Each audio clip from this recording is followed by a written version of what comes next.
وڅېدله او نن هغه خلکو هغه هلکان هغه ینګ جنریشن نن په دې باندې ورسېده چې مونږ څه کوله نو هغه ټیک نه و هغه مونږ په غلطو وو او نن هغه ظاهره شوه هغو ته پته ولګېده ځکه نن هغه دا فیصلې کوي چې په مختلف پارټو ته روان دي خاص کر قومت اور پارټۍ ته خو زمونږ انشاءالله چې ډېر زیات ینګ جنریشن ډېر زیات را روان دي انشاءالله او دا پروګرامونو سلسله به انشاءالله ډېر زر ته زره په تیزۍ سره انشاءالله روان شي نن چې زمونږ کوم پروګرام جوړ دی نو دا تاسو ته پته ده چې د پی ډي ایم جلسه د 4 تاریخ باندې په سوات کې د هغې دپاره دا پروګرام په سوات کې ټاکلی شوی دی چې په 4 تاریخ باندې به په سوات کې د پی ډي ایم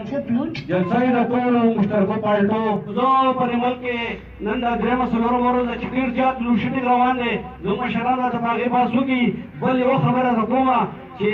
زموږ مشران پښتانه دي د پښتنو سیاست کوي په پښتو کې مونږ پوهه کوو په پښتو کې مونږ پوهه کوي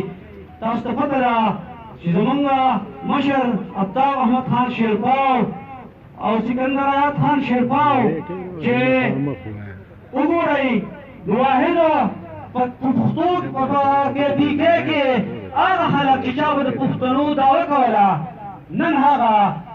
خلک نشته دی هغه خلک ورک دي واحد زموږ یو لیډر دی چې عطا محمد خان شیرپاو چې په هر ځای کې د پښتنو خبره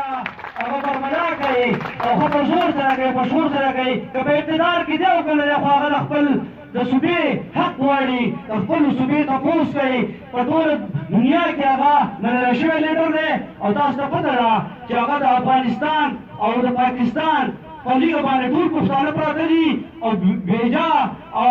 ظلم او زیاتی ورسره کېږي همیشه لپاره هغه د پښتنو او دغه اواز اوچت کړی دی او د تعلیم او د ترقۍ خبره یې کړې ده او دغه سوچ دی او دغه میشن دی انشاءالله تعالی چې دا زموږ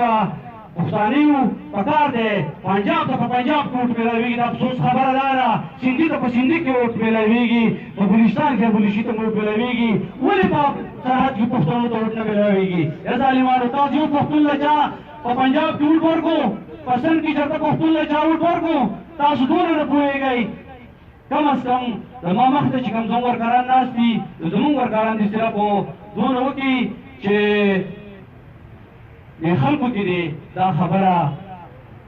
هر چا سره چې خبره ډسکس کوي کینی دا خبره دې کوي چې یاره خپل پښتون له خپل ورور له ووټ ورکول پکار دي پښتنو له ووټ ورکول پکار دي تاسو هم دا خلک پکار راځي زه یو ځل بیا ستاسو ټیم مې واغوسته ټولو شکریه ادا کوم ډېره مهرباني د خپلو مشرانو والسلام